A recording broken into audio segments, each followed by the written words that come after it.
भारतीय संविधान सभा ने संविधान में भारत के लोगों को मौलिक अधिकार प्रदान किए जाने के बाद यह विचार किया कि क्यों न राज्य के लिए कुछ ऐसे निर्देश जारी किए जाएं जो उनको यह एहसास दिलाए कि उनको क्या करना है और क्या नहीं करना है, ठीक है, या किस दायरे में रहकर करना है, क्योंकि उस वक्त कुछ ऐसे संसाधन उपलब्ध नहीं थे जो राज्य उस वक्त लागू कर सकते थे, या राज्य के लिए कुछ ऐसी शक्तियां, ऐसे कुछ अधिकार या कुछ ऐसे कहा जाए कि पॉलिसीज दी जाए कि वो आने वाले समय में समय के हिसाब से, अपने संसाधन के हिसाब से उसको लागू किया जा सके, वो लोग लागू कर सके।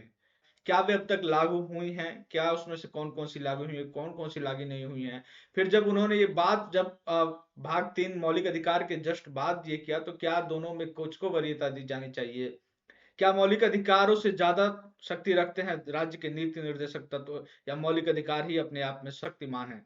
तो आइए देखते हैं, इन प्रश्नों की शुरुआत करते हैं और इन्हीं प्रश्नों की खोज में मैं गोपाल जी ओझा आपके साथ इस क्लास को लेकर शुरू करता हूं।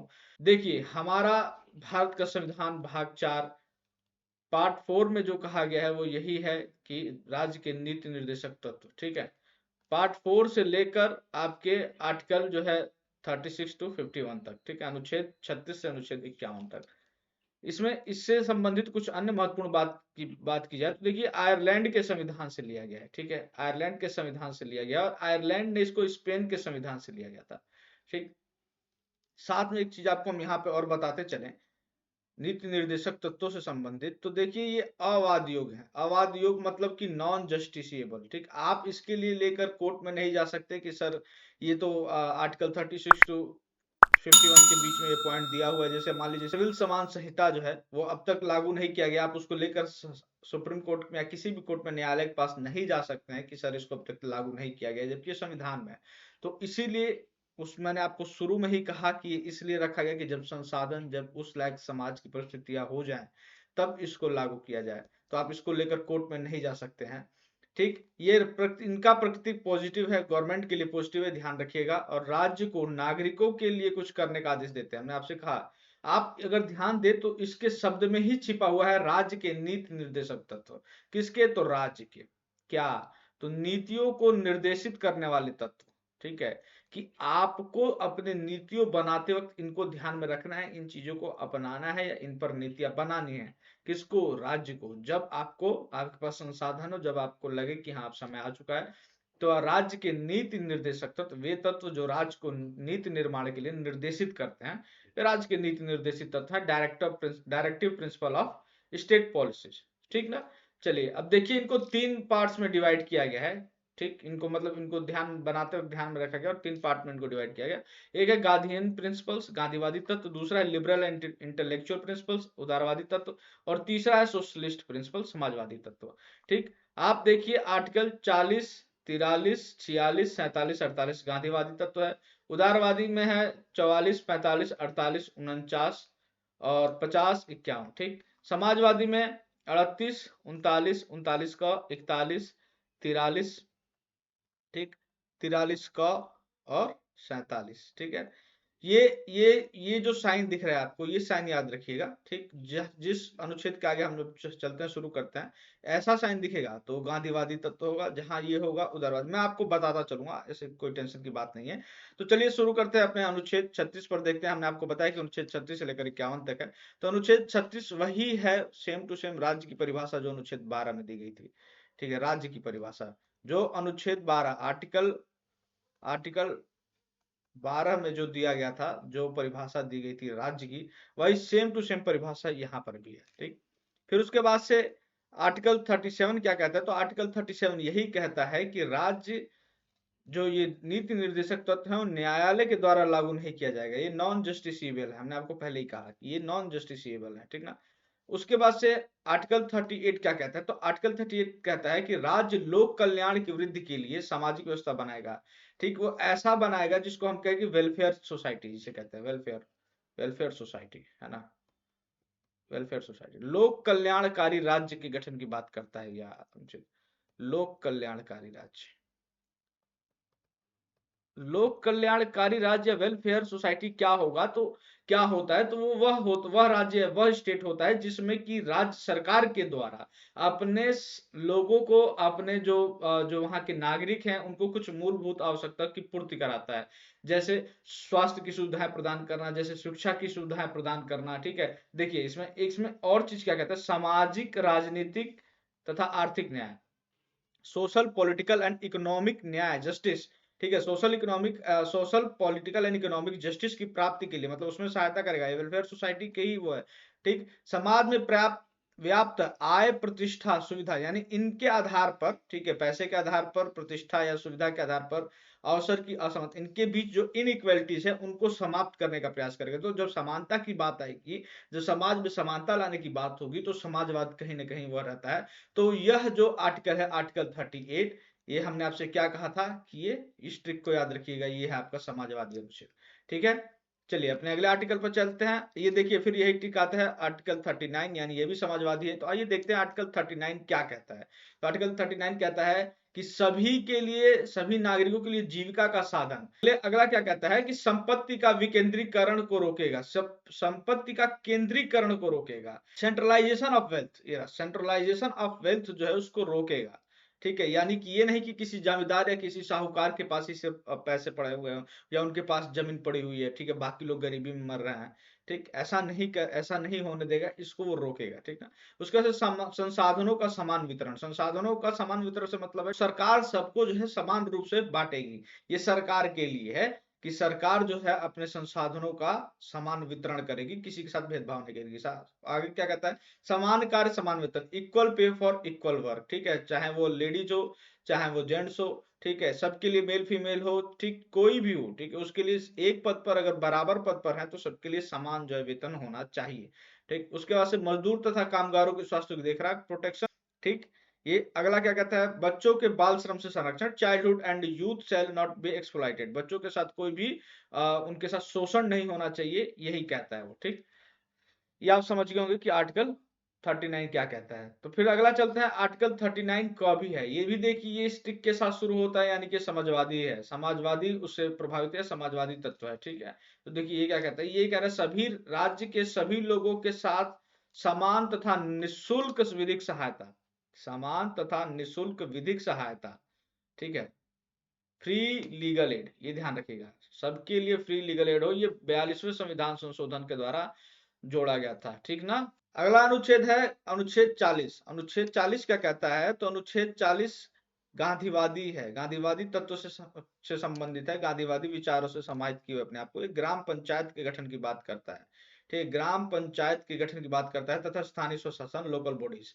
ठीक है, ये गांधी जी के सपना था, ये इसको हम लागू कर चुके हैं, वो हम लोग अभी देखेंगे क्या क्या लागू किया जा चुका है, क्या क्या बाकी है।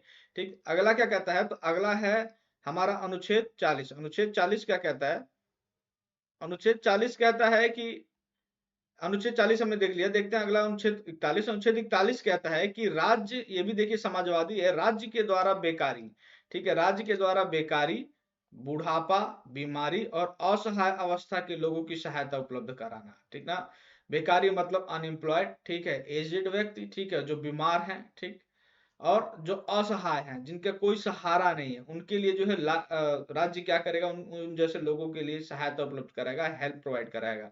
ये भी समाज में एक तरह से बात कर रहा है, समाज को ध्यान में रख के बात की जा रही है, तो समाजवादी है। ठीक ना, अगला क्या कह रहा है, अगला है कि 42, अनुच्छेद 42, आर्टिकल जो है 42वां क्या कहता है, वो ये कह रहा है कि न्याय संगत तथा मानव उचित दशा। ठीक है, ऐसे कंडीशन में जहां की मैटरनिटी रिलीफ, ठीक है, सरकार ऐसे वो प्रोवाइड करेगी जहां पर जो गर्भवती महिलाएं हैं, ठीक, प्रसूति सहायता को बंद कराना, जो वहां काम कर रही है जहां पर, ठीक है, वहां पर ऐसे सुविधाएं, ऐसे मानव दशा वहां पर दी जाएगी कि उनके मैटरनिटी जो रिलीफ है वो आराम से हो सके, उनको कोई ज्यादा दिक्कत परेशानी ना हो। ठीक है, ये आर्टिकल जो है 42, ये भी महिलाओं के समाज में समानता और समाज के लिए बात कर रहा है। तो आप देख रहे होंगे कि आर्टिकल 42 क्या है, ये भी समाजवादी तत्व है। आइए अगले पेज पर चलते हैं। हमारा अगला पेज जो है वो आर्टिकल 33 से शुरू होता है, और यह भी जो समाजवादी है, ये क्या कहता है, आर्टिकल 43 ये कह रहा है कि सभी कर्मकारों मतलब सभी वर्कर्स, ठीक है, सभी वर्कर्स, ठीक ना, सभी वर्कर्स को निर्वाह मजदूरी यानी न्यूनतम मजदूरी जितना उनके जीवन भत्ता चल सके, निर्वाह मतलब जीवन जीने के लायक, ठीक, मजदूरी, उचित जीवन स्तर और सामाजिक और सांस्कृतिक सुविधा भी उपलब्ध कराएगी। ये कौन कराएगा?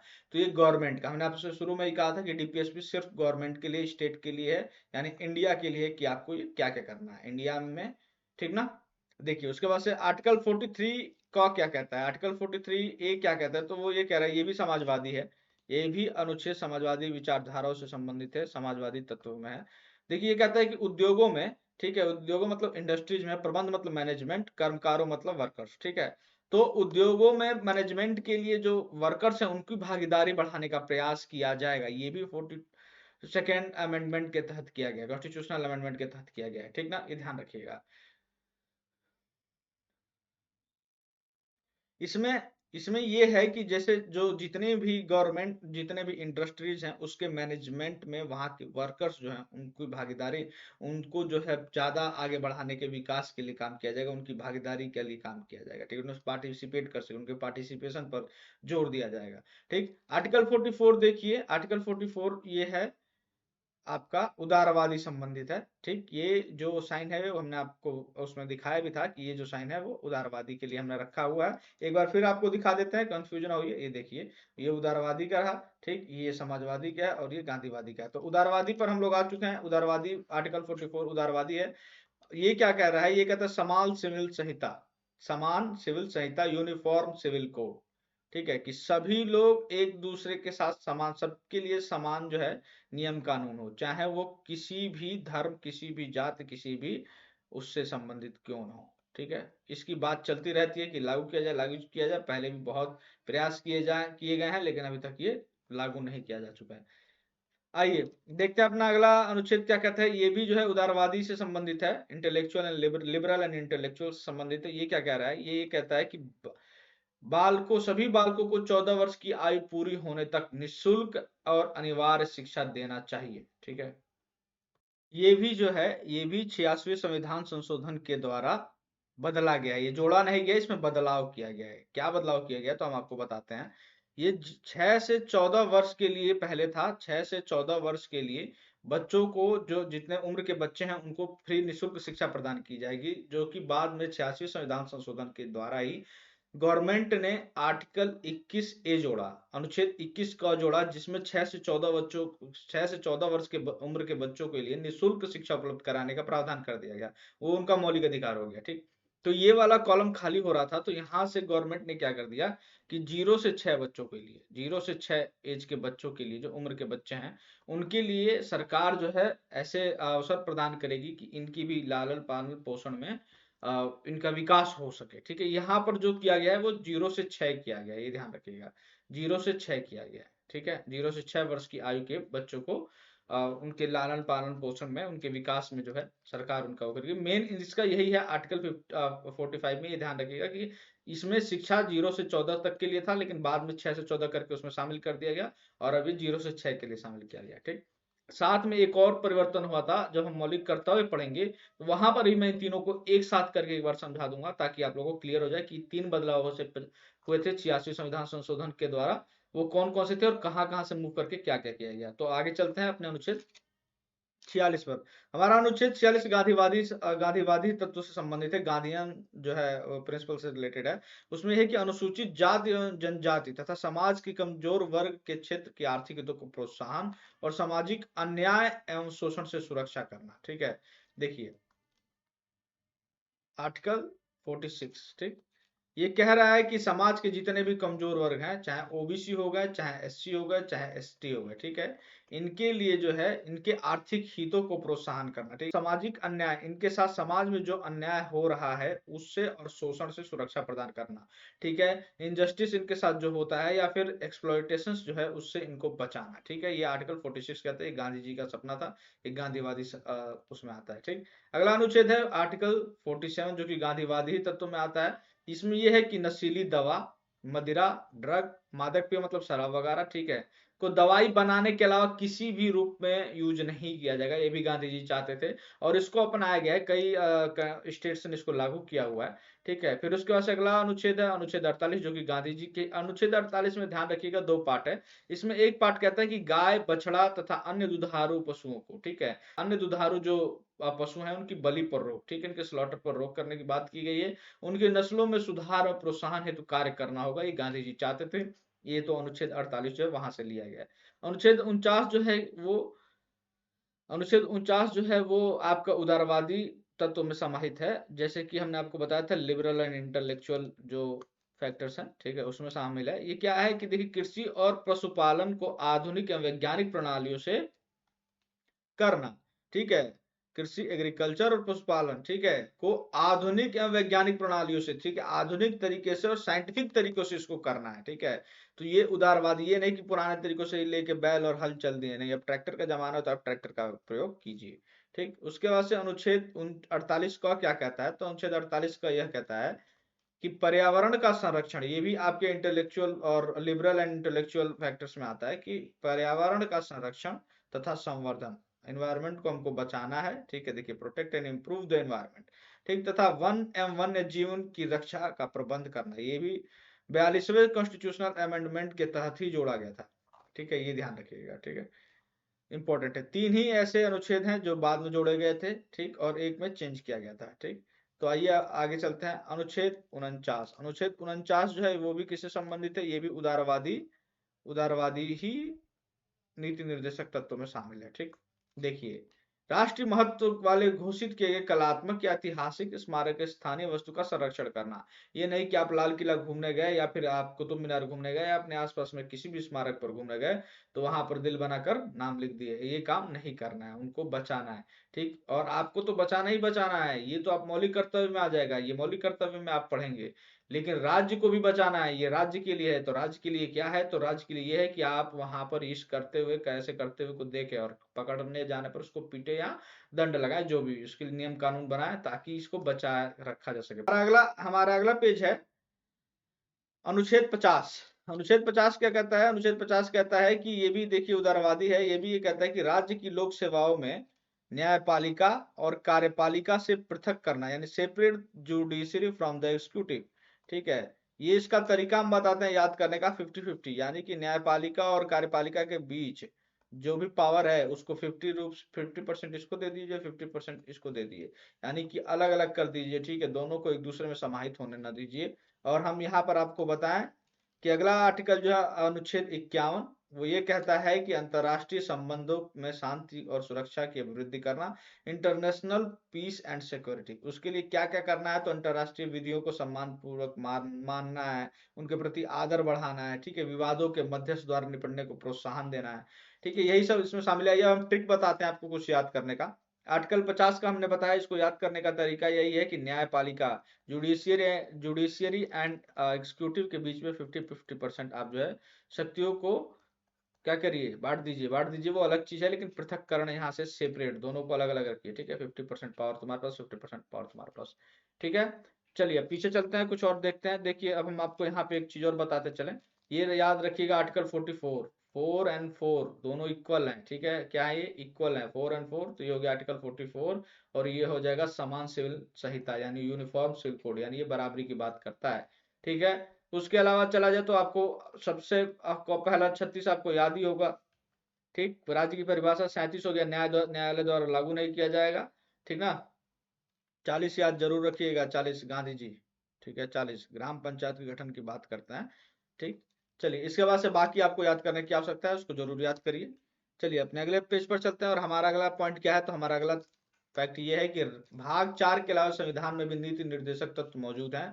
वो कौन से हैं? ठीक, अनुच्छेद 350 में हर राज्य का, ठीक है, और केंद्र के वहां स्थानीय जो प्राधिकारी हैं, ठीक है, जो लोकल बॉडीज पे जो वहां पर अधिकारी, उनका यह कर्तव्य होगा कि अल्पसंख्यक वर्गों के बच्चों को शिक्षा, प्राइमरी लेवल की जो शिक्षा उनकी मातृभाषा में दी जाए। ठीक है, उनकी जो मातृभाषा में जो है वो दी जाए। ठीक है, 351 क्या कहता है, 351 ये कहता है कि संघ का यह कर्तव्य होगा कि वह हिंदी भाषा का प्रचार प्रसार बढ़ाए तथा उसका विकास करे। अनुच्छेद 335 क्या कहता है? तो अनुच्छेद 335 ये कहता है कि संघ और राज्यों के क्रियाकलाप से संबंधित सेवाओं और पदों से संबंधित नियुक्तियां करने में अनुसूचित जाति, वही ओबीसी, ठीक, एससी, एसटी, ठीक है, इनको किसमें नियुक्तियां करने में, सरकार की जो और राज्य के जितने भी संबंधित सेवा पद हैं उस पर नियुक्ति करने में इनकी दावों का ध्यान रखा जाए, इनका ध्यान जरूर रखा जाए, ठीक है। तो ये ध्यान रखिएगा कि ये 350 क है, ठीक है। चलिए अपने अगले पेज पर चलते हैं, देखते हैं हमारे अगले पेज पर क्या है। हमारे अगले पेज पर है मूल अधिकार और नीति निर्देशक तत्वों में टकराव। हमने आपसे बात किया भी था कि जब नीति निर्देशक तत्व, जब भारत के संविधान सभा ने नीति निर्देशक तत्व की बनाने की बारी आई तो कहीं ना कहीं उनके मन में दिमाग में ये रहा था, ठीक है, कि क्या होगा आगे। और आगे उस वक्त तो कुछ नहीं निष्कर्ष निकला, लेकिन आगे आने पर सुप्रीम कोर्ट में कुछ ऐसा केस आया जिसको हम देखते हैं। तो सबसे पहला केस आया था जहां ये सब देखने को मिला, चंपकम दोराई राजन केस जो था, ये 1951 में आया था। चंपकम दोराई राजन वर्सेस स्टेट ऑफ मद्रास, 1951 में, ठीक। इसमें उच्चतम न्यायालय ने क्या कहा था? सुप्रीम कोर्ट ने कहा कि मूल अधिकारों को आप प्रायोरिटी पर रखिए, प्राथमिकता आपको किसको देना है? तो मौलिक अधिकारों को, ठीक, फंडामेंटल राइट्स को। उसके बाद से केस आता है गोलकनाथवाद 1967, Golaknath versus state of Punjab 1967। इसमें न्यायपालिका ने कहा कि मूल अधिकारों में संशोधन नहीं किया जा सकता है। क्या कहा था? मूल अधिकारों में संशोधन नहीं किया जा सकता है, फंडामेंटल राइट्स में आप अमेंडमेंट नहीं कर सकते हैं। इसके विरोध में 25th कॉन्स्टिट्यूशनल अमेंडमेंट 1971 किया गया, जिसमें डीपीएसपी में अनुच्छेद जोड़ा गया 39 BC। ये क्या था? इसमें ये कहा गया कि फंडामेंटल राइट्स में जो अनुच्छेद हैं, खासतौर से अनुच्छेद आर्टिकल 14, आर्टिकल 19, आर्टिकल 31, ये जो है इसमें चेंज किया जा सकता है नीति निर्देशक तत्वों के लिए। यानी नीति निर्देशक तत्व इनसे तो इम्पोर्टेंट है, ठीक है। यही जो है आपका आर्टिकल जो है 39 BC क्या कहता है? तो आर्टिकल 39 B का C कहता है कि नीति निर्देशक तत्व को लागू करने के लिए मूल अधिकारों के अनुच्छेद 14, 19, 31 का उल्लंघन किया जा सकता है, ठीक ना। ये इंपॉर्टेंट है, आप इसको याद रखिएगा, ये बहुत ज्यादा इंपॉर्टेंट है, ठीक। उसके बाद से देखिए केशवानंद भारती आता है, केशवानंद भारतीवाद आता है। ये है केशवानंद भारतीवाद 1973, Keshavananda Bharati versus state of the Kerala 1973 में आया। इसमें सुप्रीम कोर्ट ने ये जो इन्होंने, इसमें आप हम आपको बताएं कि गोलकनाथ में ये 25th अमेंडमेंट में इन्होंने दो पार्ट किया था। एक पार्ट तो ये रहा कि 39B में मौलिक अधिकार में जो वर्णित हैं आर्टिकल 14, 19 एंड 31, उसमें तो हम चेंज मतलब कर सकते हैं। साथ में इन्होंने ये भी कहा था, जो चंपकम दोराई इसमें गोलकनाथ वाले केस में कहा था कि मूल अधिकार में संशोधन नहीं कर सकती है, न्यायपालिका ने कहा था। तो संसद ने 25th अमेंडमेंट में ये भी कह दिया सेकंड पार्ट में कि नहीं, संसद के पास पावर है, वो किसी भी फंडामेंटल राइट में अमेंडमेंट कर सकती है। तो जब उसने कह दिया तब तक 1967 में कहा, फिर 1973 में सुनवाई हुई। 1973 में सुप्रीम कोर्ट ने अपने फैसले में जो सेकेंड वाला था क्लॉज की क्या नाम है कि आप किसी भी फंडामेंटल राइट्स में अमेंडमेंट करते हैं, उस कर सकते हैं, उसको उसने खारिज कर दिया, काट दिया। हाँ, उसने जो पहला वाला था कि आपको उसको वैलिड रहने दिया कि आप 14 आर्टिकल 14, आर्टिकल 19, आर्टिकल 31 में आप चेंज कर सकते हैं, लेकिन आप संविधान के किसी भी भाग में चेंज नहीं कर सकते, संविधान के किसी भी मौलिक अधिकार में चेंज नहीं कर सकते। उस क्लॉज को उसने पूरा खारिज कर दिया, और क्योंकि उस क्लॉज में ये भी लिखा था कि जब वो ऐसा करेगी तो न्यायपालिका उस पर जांच पड़ताल नहीं कर सकती है। और यहीं पर सुप्रीम कोर्ट ने कहा कि भैया हम तो कर सकते हैं। और उसने क्या है, बेसिक स्ट्रक्चर, ठीक है, मूलभूत संरचना का उसने जो कॉन्सेप्ट दिया और इसको खारिज कर दिया, और पहले वाले को उसने मान लिया कि ठीक है, ठीक ना। तो ये ध्यान रखिएगा कि बेसिक स्ट्रक्चर या बेसिक स्ट्रक्चर, ठीक, मूलभूत संरचना, ठीक ना, इसको कहां से? तो 1973 केशवानंद भारतीवाद में सुप्रीम कोर्ट ने इसका वो दिया था। चलिए अगले पेज पर चलते हैं। हमारा अगला पेज है कि मिर्नवा मिल्सवाद, ठीक है। मिर्नवा मिल्सवाद में जो है यूनियन ऑफ मिर्नवा मिल्सवाद 1980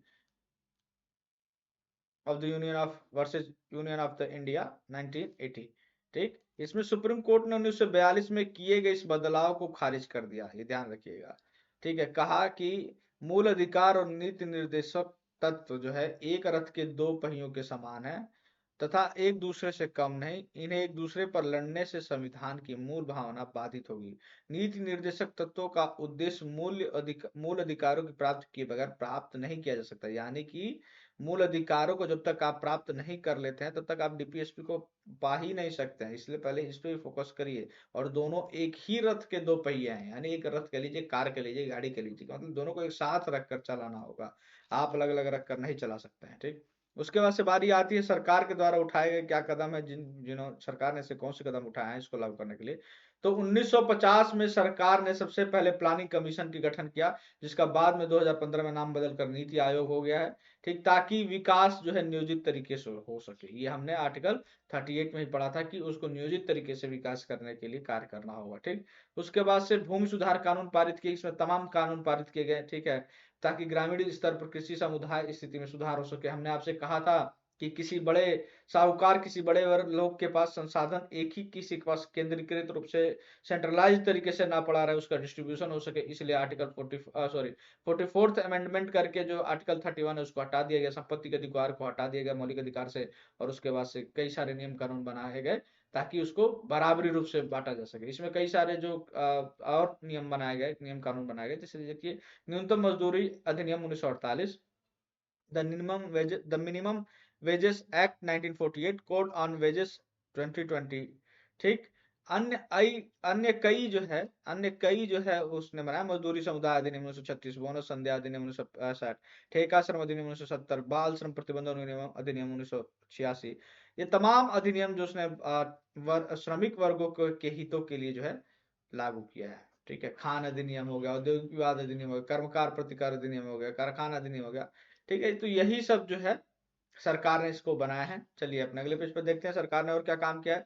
सरकार ने जो है प्रसूति प्रसुविधा के लिए, वही मैटरनिटी के लिए, ठीक है, क्या किया है कि मैटरनिटी प्रसूति प्रसुविधा अधिनियम 1961, समान पारिश्रमिक अधिनियम 1967 को महिला कर्मचारियों के हितों के लिए, रक्षा के लिए बनाया गया है। ठीक है, ये ध्यान रखिएगा। ठीक। उसके बाद से जीवन बीमा राष्ट्रीयकरण 1956, 14 प्रमुख बैंकों का राष्ट्रीयकरण किया गया 1969 में। ठीक, ये सब इंपॉर्टेंट है। ठीक, साहिक खर्च जो है उसकी समाप्ति कर दी गई 1971 में, ताकि जो है गरीबों को। एक चीज और देखिए, विधि के सेवा प्राधिकरण अधिनियम 1987 का राष्ट्रीय स्तर पर गठन किया गया। ठीक है, इस 1987 के तहत राष्ट्रीय एक प्राधिकरण बनाया गया है जिसमें गरीबों को निःशुल्क एवं उचित कानूनी सहायता प्राप्त किया जा सके। ठीक है। उसके अलावा देखिए भारत सरकार ने और क्या काम किया है। वनों की रक्षा के लिए वन्य जीव संरक्षण अधिनियम 1972 बनाया। ठीक, वन संरक्षण अधिनियम 1980 बनाया, तथा राष्ट्रीय वन नीति 1988 बनाया। ठीक है, ध्यान रखिएगा। ठीक, ताकि वनों की सुरक्षा की जा सके।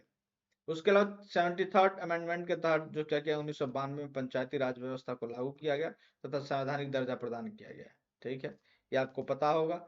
उसके अलावा देखिए हम आपको बताते चले कि कुछ ऐसे प्रोग्राम है जैसे मनरेगा वगैरह हो गया, 2006 में लागू किया गया, ताकि गरीबों को जो है, जो बेरोजगारी थे उनको भत्ता भी दिया जा सके, उनको काम भी प्रोवाइड किया जा सके। ठीक है, चलिए अपने अगले पेज पर चलता है।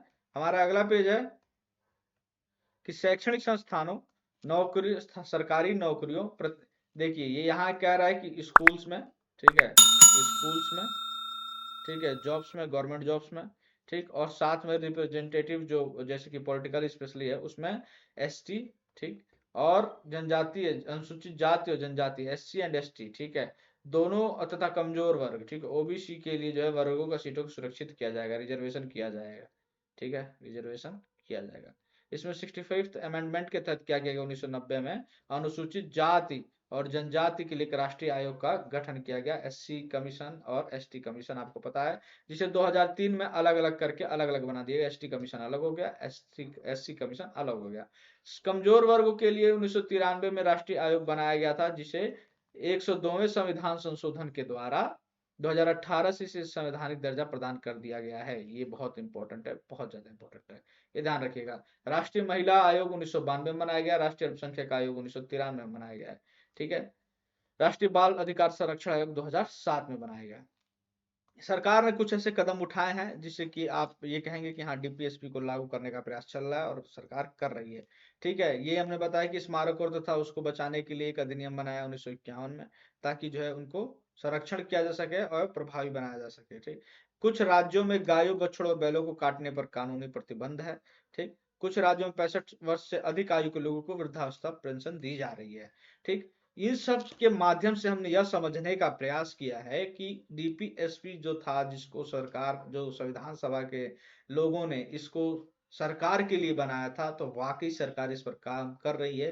काफी हद तक लागू किया जा चुका है। काफी, जैसे कि आपका पंचायत वाला हमने बताया, गांधी जी का जो था, उसको लागू किया जा चुका है। 3 स्तरीय पंचायत लागू है। ठीक है। उसके अलावा पर्यावरण संरक्षण के लिए सरकार ने काम किया, हमने अपने बताया ही आपको। ठीक है। कमजोर वर्गों के लिए काम किया है। ठीक, उसकी वजह से समान सिविल संहिता की बात चलती ही रहती है, उस पर भी प्रयास जारी ही है। तो कुल मिला जुला कर यह आप क्लास कैसी लगी हमको बताइएगा। ठीक, मिलते हैं अपने नेक्स्ट वीडियो में, तब तक के लिए जय हिंद, जय भारत।